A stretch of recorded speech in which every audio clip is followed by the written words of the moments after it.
While Burnham was filming his directorial debut, 8th Grade, in Suffern, New York, last summer, he had an epiphany. He needed to craft a montage of his movie's lead, middle schooler Kayla, scrolling through various social media platforms. And he needed the soothing sounds of Enya to guide her way. "I was thinking a lot about the score," the 27-year-old comedian-turned-filmmaker explained during an interview at A24's New York offices last month, his lanky khaki-covered legs hanging off the couch. Then, during production, I thought, what about Enya? I listened to Orinoco Flow, and was like, this song is so weird. This song is so much cooler and stranger than I remember it being, and it's also very deep. Burnham decided the tune, with its repetitive hook, "Sail Away, Sail Away, Sail Away," would make the sequence feel religious, which was what I wanted it to feel like, adding, "Browsing the internet for Kayla is, like, spiritual, snacking on pretzel nuggets." Burnham walked me through how he got the rights to the song, which, for most producers, can be something of a tedious process. "Burnham, I had to write a Dear Enya letter so that we could afford it. Yeah, writing a Dear Enya letter is very funny. I thought I was going to have to tie it to a salmon and put it in a river. Like, how do you make contact with Enya? A smoke signal. Me, was it a humorous letter? Burnham, genuine. No, genuine. For example, the letter ended, "Sail away, truly, sail away," were the last two words. Me, did she respond to you in letter form, too? Burnham, no. Me, you just magically got the okay? Burnham, yeah, yup. That's all I needed. So, Orinoco Flow is featured in the entrancing montage, which shows a teenage Kayla, the glow of her cell phone masking her pubescent face, addictively scrolling, tapping and commenting on pictures, videos and posts from schoolmates. The tune also scores part of the movie's 2-minute trailer. It perfectly encapsulates the spiritual vibe Burnham was going for, while also managing to tug at grown-up millennial heartstrings as we watch a young woman try to come to grips with being herself, in an adolescent, hormone-fueled, tech-obsessed world. 8th Grade, again, Burnham's first feature-length narrative film, is a revelation. It follows sweet, misunderstood Kayla, played by the extraordinary 15-year-old Elsie Fisher, as she struggles through her final week of 8th grade, with the summer before high school just in reach. For the most part, the friendless protagonist lives a life behind her phone as she grapples with the age-old question, where do I fit in? Her charming single dad Mark Josh Hamilton tries to comfort his daughter, despite her relentless desire to push him away. You know, because he's so not cool.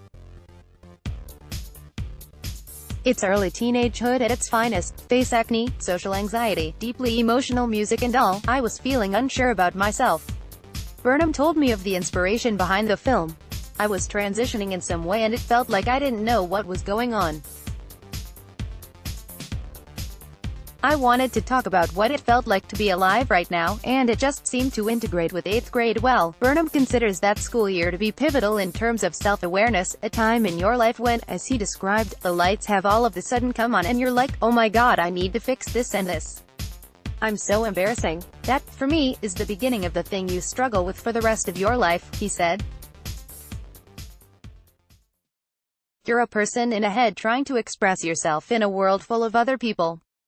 It's sort of ground zero for all that stuff. The comedian, who hails from Massachusetts and got his big break as a teenage YouTube star, is struck by the candidness of young people online, particularly young women. The joke, I say, which is true, is the boys on YouTube talk about Minecraft and the girls talk about their souls, and I don't know why. It's probably half because girls are just actually maturing more quickly and half because culture asks way deeper questions of young women earlier than men. Burnham said, from the outset, Burnham knew he wanted his main character to be one of those girls who, viewers or not, would share her inner monologue with the internet. And he didn't want Kayla's performances to seem forced or too perfect.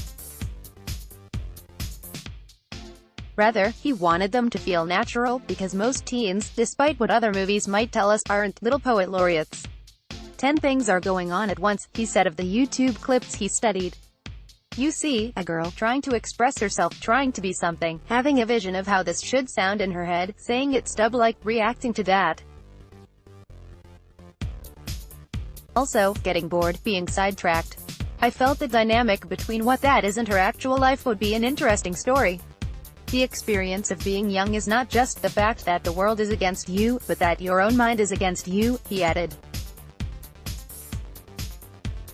"You're reaching to even think at that point, and that's something I relate to." Bo Burnham and actress Elsie Fisher at SiriusXM Studios on June 28 in New York. Burnham realizes his movie might be a bit too self-reflective for the particular age group he's presenting. Actual 8th graders are unlikely to flock to the film.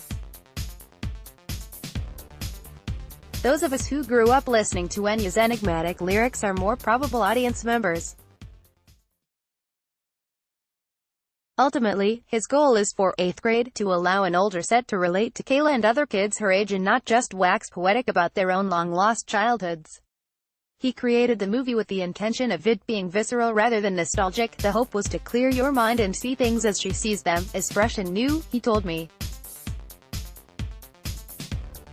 "I hope adults and parents see it, and I really just hope everyone can see themselves in Kayla.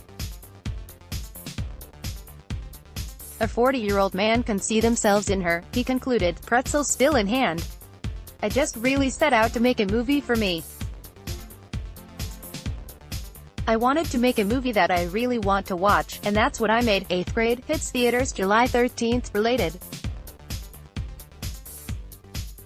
How Love, Simon, brought the glorious chaos of a high school musical to the screen. 14 Sundance movies that could be the year's breakout hits this year. 6 best Sundance movies, plus a few performances we'll be talking about. Download Photo Gallery celebrity photos.